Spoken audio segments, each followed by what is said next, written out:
تفہیم القرآن کے علاوہ اور سید مودودی رحمت اللہ علیہ کے لٹریچر کے علاوہ تعالیٰ عنہ نے فرمایا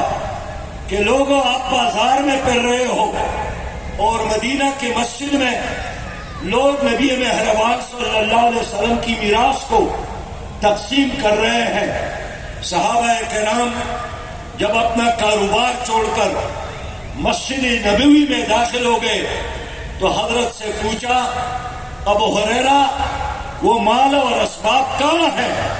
جس کے تقسیم کے بارے میں آپ ہمیں اطلاع دے رہے تھے؟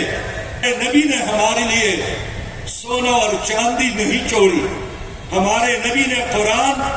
اور یہی سنت رسول قرآن کے لیے کوئی دنیا کمانے کی روایت تو نہیں چھوڑی، لیکن آپ کے لیے قرآن کو چھوڑا ہے،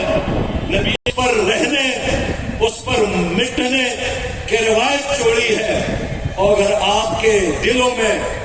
ان کے ساتھ پتا ہے مسلمان، یہ راز کسی کو نہیں معلوم کہ مومن قاری نظر آتا ہے، حقیقت میں ہے قرآن۔ اس لیے جب بھی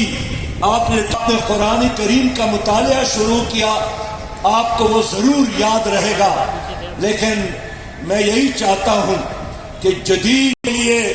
ایک بے لگام وقت کا استعمال اور دنیا کے بہت دوسرے مشاغل میں ہمارے کارکن کو پڑھنا چاہیے۔ ایک نئی ماڈل گاڑی جب اس میں تیل ختم ہو جائے وہ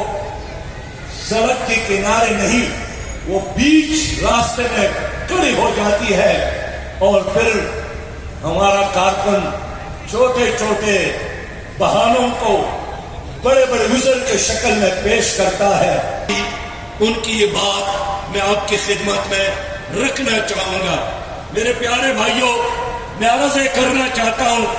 کہ جماعت اسلامی میں نے سید مودودی رحمت اللہ علیہ کو نہیں دیکھا، ان سے مجھے ملاقات نصیب نہیں ہوئی۔